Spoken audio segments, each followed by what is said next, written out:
America से अंजन ने पूछा है, नमस्कारम। डेथ बुक में आपने सलाह दी है कि शव को दफनाने के बजाय डेथ बुक अमेरिका कैसे पहुंच गई? हमने इसे वहां रिलीज नहीं किया है। अच्छा, स्मगलिंग। आपने लिखा है कि दफनाने के बजाय दाह संस्कार करना बेहतर है, उस जीव के लिए भी और परिवार के लिए भी। जिन लोगों को पहले ही दफनाया जा चुका है, क्या उनके लिए कुछ किया जा सकता है?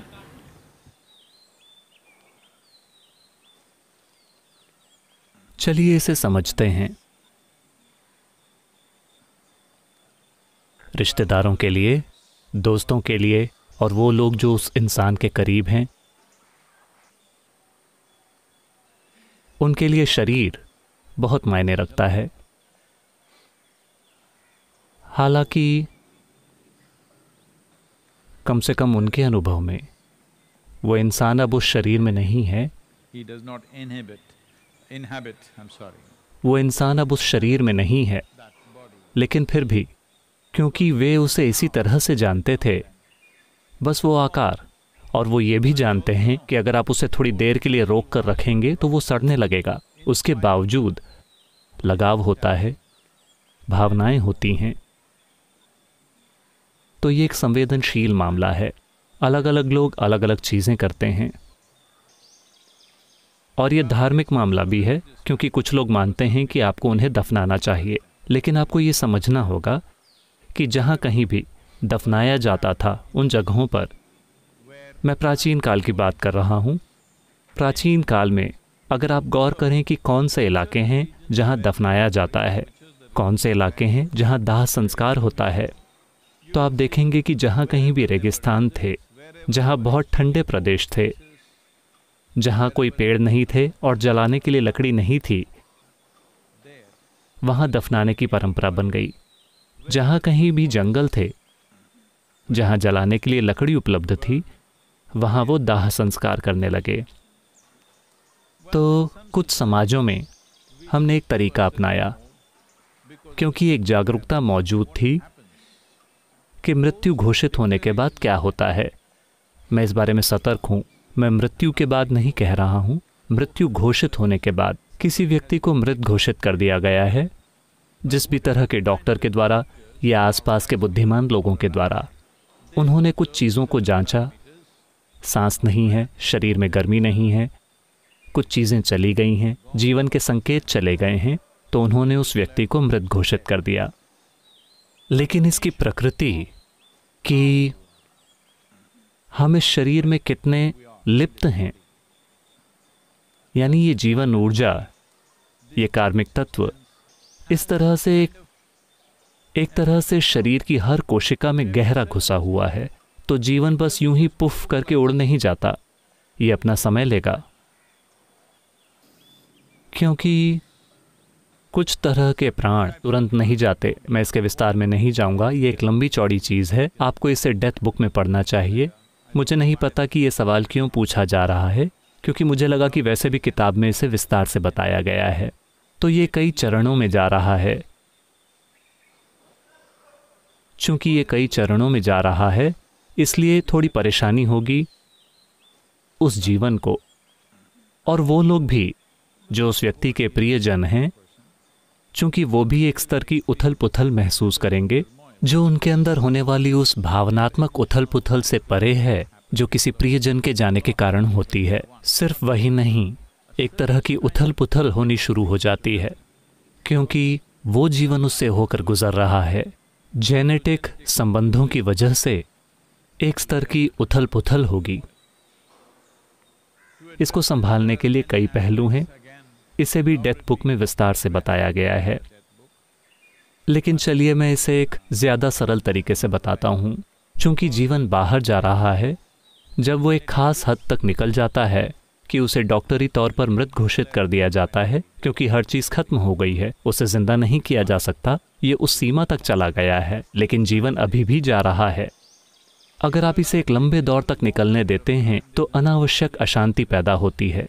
तो आमतौर पर इस देश में, इस संस्कृति में, हमने 1.5 घंटे का समय तय किया था कि इस समय के भीतर आपको दाह संस्कार कर देना चाहिए। लेकिन कभी कभी मृत्यु की घोषणा क्वालिफाइड लोगों के द्वारा नहीं की जाती थी। यानी ये पक्का करने के लिए कोई उचित मेडिकल कर्मी नहीं होता था कि वो इंसान असल में मर गया है।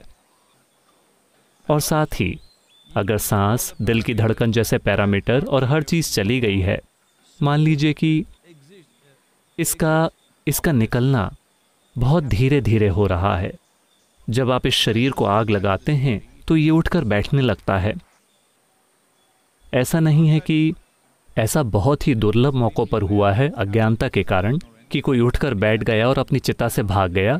इस तरह की परिस्थिति बहुत ही ज़्यादा दुर्लभ है, क्योंकि उसे बिल्कुल ही बेखबरी में किया गया था। किसी ने जांचा कि सांस नहीं चल रही है और उन्होंने कहा ठीक है, 1.5 घंटे से उसने सांस नहीं ली है, और उन्होंने जल्दबाजी की। शायद वो आपकी सास थी या आपका दुश्मन था, मैं नहीं जानता। हो सकता है कि वैसी चीज़ें हुई हों, लेकिन वो अक्सर नहीं होती। मुझे पता है कहीं ना कहीं ऐसा हुआ होगा, लेकिन ऐसा कई बार हुआ है कि मृत शरीर प्रतिक्रिया में उठकर बैठने लगता है और फिर गिर जाता है। ऐसा अक्सर होता है।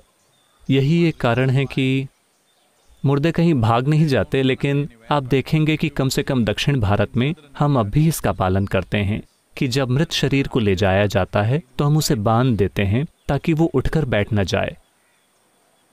बस प्रतिक्रिया में ये उठ खड़ा होता है।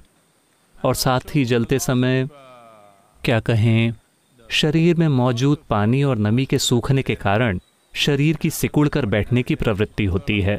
वो बैठना नहीं है, लेकिन उसकी ऊपर आने की प्रवृत्ति होती है। लेकिन ये बचे हुए प्राण के कारण भी होता है जो अभी भी बाहर निकल रहा है। तो इस मायने में अगर लोग 84 साल से कम उम्र के हैं और उनकी मृत्यु हुई है तो दाह संस्कार करना सबसे अच्छा है।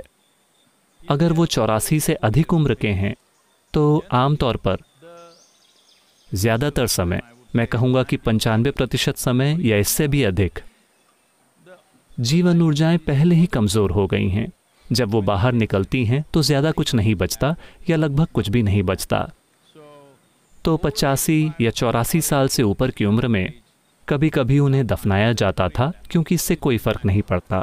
लेकिन अगर वो उससे कम उम्र के हैं, खासकर अगर वो काफ़ी छोटे हैं, मान लीजिए कि वो किसी दुर्घटना या बीमारी या चोट या किसी चीज़ के कारण मर गए, फिर हमेशा दाह संस्कार ही होना चाहिए। दाह संस्कार करना एक अच्छी चीज़ है, क्योंकि ये स्थिरता लाता है उस व्यक्ति में और आसपास मौजूद भावनात्मक लोगों में।